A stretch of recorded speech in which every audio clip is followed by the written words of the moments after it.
Stencils can make some cool effects, and another one we can make is a bone scanner.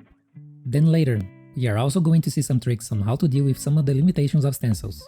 So stick around and let's begin. Here's our scene. We have our little character. In here, we have a human mesh, and inside it, we have our bones. They are also following the animation. We are going to use this mirror like a window, so that when we look through it, we will see the bones appearing. First, let's hide the body, so we can see any changes we make.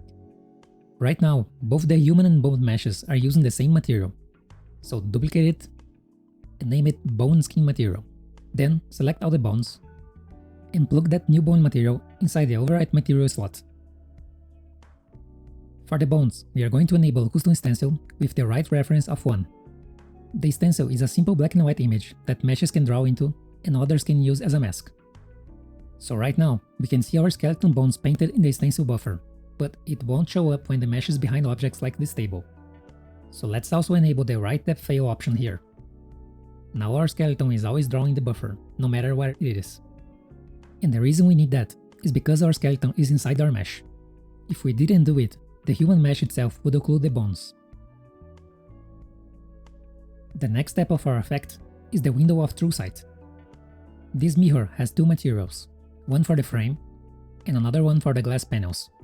We are going to be changing the material of the mirror. First, let's enable alpha transparency.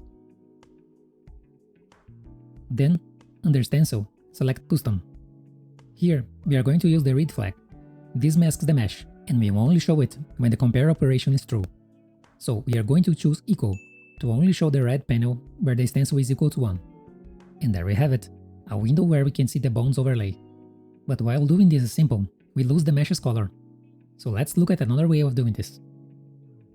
Let's reset our bone materials, so they don't write to the stencil anymore.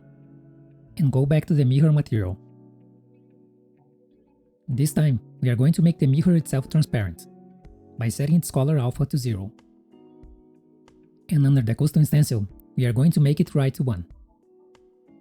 So now, we have a stencil copy of the glass area. Next step, we are going to modify our bones. So enable no depth draw, so they are always visible, and make sure the cool mode is set to back, so the mesh is not strange. Then set the transparency to alpha, and also enable the custom stencil,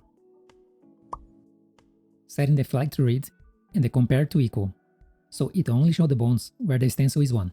But it is not working yet. Even through the panel where the stencil is 1, we don't see the bones. But our stencil is working. When we set it to 0, we can see it properly. So why is that? That is because of the rendering order, a very common thing you need to be aware of when dealing with stencils. We can only read the stencil after the right stencils are done rendering, so there is something there. And it seems the bones are reading the buffer before the mirror is rendered, so there is nothing there. To fix that, we just need to increase the rendering priority to be above the glass panel, since higher numbers are drawn later. And now it works. We can see the skeleton through the panel with all its original colors and textures.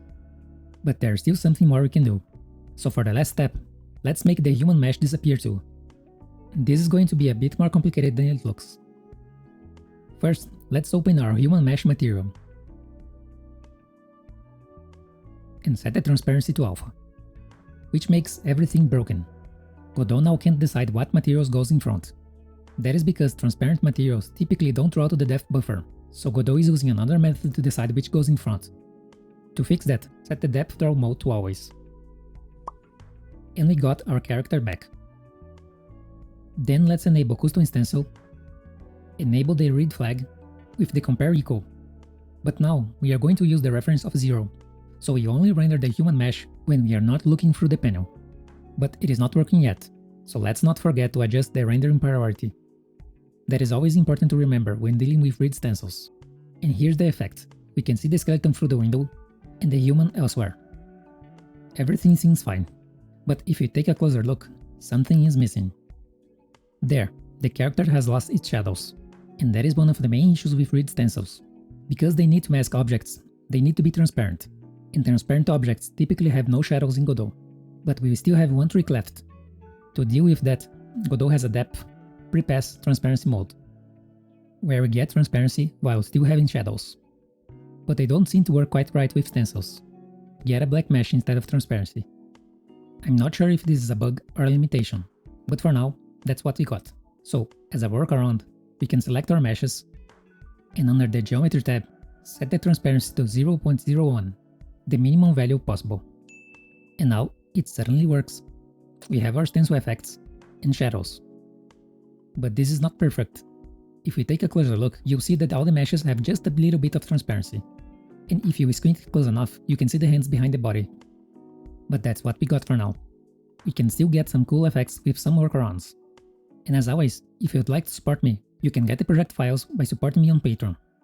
I hope you like this video, and until next time.